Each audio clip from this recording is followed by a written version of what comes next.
Hello, welcome to Skull RPG Podcast. My name's Dwight Skull. My name's Jacob Skull. And today we're going to teach you how to tell your story.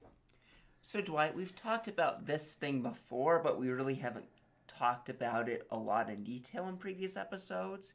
And it's the thing where you're having a specific time, or you just basically have to hunker down and just stay here to keep something at bay, or have the thief, which we said previously, open up a door while you're getting hit. Right, so this is, it's hard to explain. So we call it hold until ... Mm-hmm. So think about it this way, I guess. So the thief's a good example, okay? So you guys get pinned into a room. The thief is working on this really weird, complex trap time type of device. And the DM says it's going to take him 10 rounds to get through it. And so they take a D10 out and they drop it on the 10, or the 0 in that case. And then you're like, okay, great.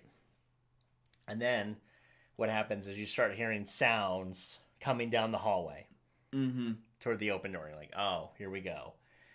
And so your team starts to barricade the door. In the next round, they're at the door. The next round after that, they've literally destroyed the door, and now all chaos breaks loose inside of the room you guys are in. And now you're fighting horde after horde after horde of whatever. Doesn't matter. Endless wave of goblins, endless wave of orcs. It doesn't really matter what it is. Endless wave of dragons. That's kind of crazy, but endless wave of something is coming.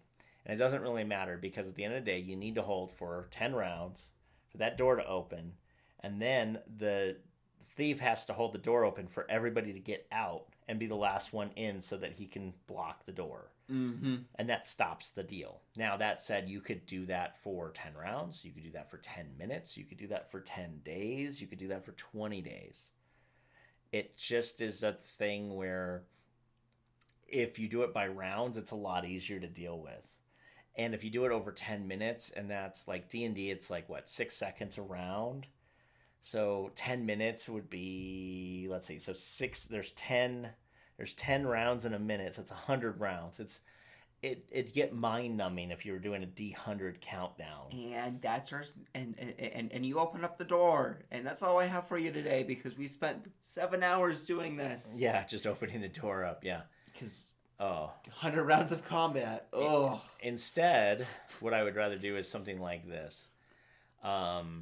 So you come into a situation and you have to do a little bit of combat. And then in X number of minutes, there's another wave of things that come. And then you have to fight that, or you have to deal with that. And then in X number of minutes, another thing happens. Mm-hmm. And you can keep having things happen. And it doesn't have to be waves of combat.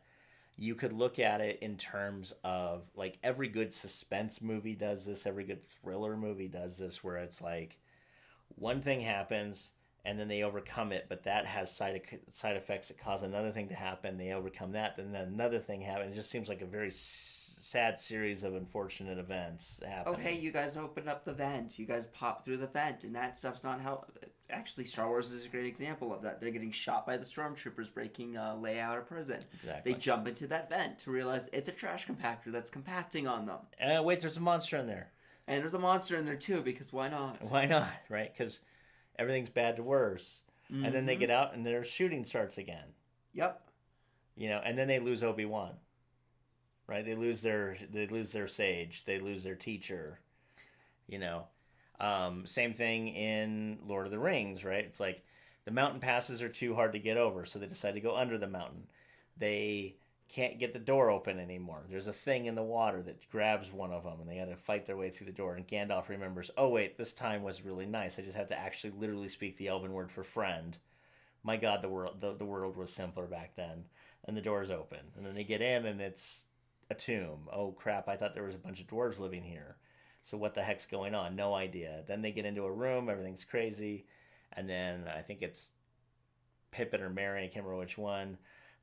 Accidentally knocks a guy into like the most bottomless well ever that clanks all the way down, and now they're in fighting combat until they fight their way out, until they meet the big bad of that area, and then they lose their sage person, and then they barely get out, and they got to keep running in toward the elven forest. But in the elven forest, they're treated like criminals. Mm-hmm. So it's like boom, boom, boom, boom, boom, right? And this is exactly how you kind of want your hold until to feel.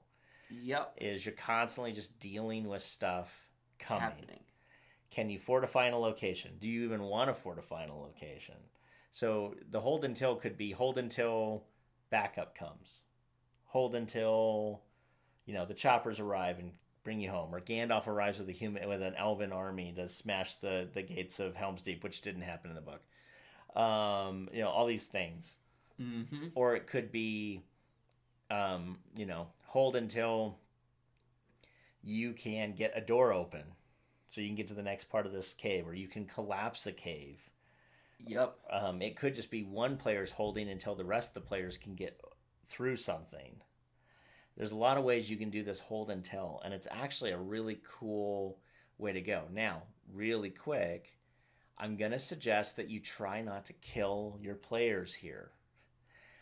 If you don't roll secretly, this is where I actually might suggest you do roll secretly, because the idea of holding until is not to smash them up against the head and kill them in the first 3 rounds.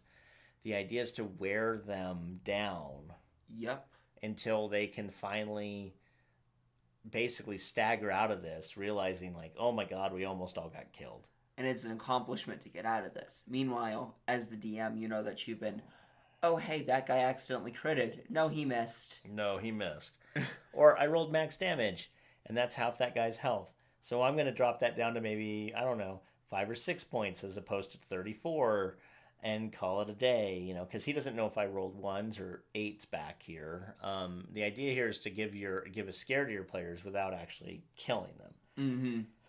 I do know that some game masters will find that offensive. I'm not going to tell you how to do your game. You can do whatever you'd like. But I personally like to save total party kills or even killing a player for a thematic reason, not just because he decided to roll a bunch of 1s and I decided to roll a bunch of 20s all at the same time. Because just, to me, it doesn't feel right. But, again, you do what you want. Now, what I will say is the hold until is really good, because what you're dealing with here is that they're stuck. They're stuck in an area. So on the Death Star, they're stuck on the Death Star until they can get out. And they're trying room after room after room, hallway after hallway to get back to where they can get their ship and get out. And they keep coming up against an obstacle of guys or trash compactors with monsters or weird vents or whatever it is, right? Or Darth Vader now fighting and killing one of the party. Mm-hmm. That said, I would have had Obi-Wan as an NPC because he's overly powered. Which, by the way, any Jedi in a room full of non-Jedi is overly powered. But that said, you have that same thing happening here. So what I like to do is I would drop all of the challenge ratings of my waves of monsters to something that they can easily kill. But what the problem is, you're going to have like 7, 10, 15 different waves of easy to kill monsters. But that adds up. So, and if they're not using spells like you think they should, throw in a ton more monsters where the spellcaster's like, oh crap, I got to use my fireball here so we don't have to fight 50 of these guys. They'll all die, but now I'm out my one spell that I thought was really good. Or I'm out 2 or 3 of my big spells. The idea is to whittle everybody down, maybe not in terms of hit points, but maybe in terms of actual like things that they can do until they're kind of at their wit's end. So one of the things I was going to add is maybe these enemies are not enough to actually kill or hurt your fighter a lot, but there is this thing in D&D on rules of ongoing stamina. So it might just be this thing of, your problem isn't, are these things going to hurt me? It's this thing of, how long can you keep in combat for that long? Yeah, if you were in combat for even like 3 straight minutes, 5 straight minutes, I would start arguing that you need to start rolling stamina. Because 3 minutes is a long time, and no offense, looking at all the times, if you're looking at all the rounds it takes us to do what we do in a combat, you're ending most combats in a minute and a half or less. Yeah. It's crazy how fast they actually go. So if you're in a sustained combat for 10 minutes with no rest, you really should be looking at stamina rolls for anybody who's lifting anything heavier than their arms. Yeah. And also, So the other thing is for people who use bows, not a lot of game masters have them keep track of arrows. I would at that point. Have them keep track of their arrows at that point. Not necessarily tell them and have them calculate arrows on the fly. Just say, hey, because you've been going through this dungeon right now, you're running a little low on arrows. You have probably about X amount left. Yep, you have like Use 10 them shots. wisely. You have 10 shots left. Do you have any more arrows? Right. Well, you've been shooting arrows for 35 rounds. So, and a couple of those are rapid shot and mini shot. So you're pretty much out of arrows right now. Yeah, and that's a big deal.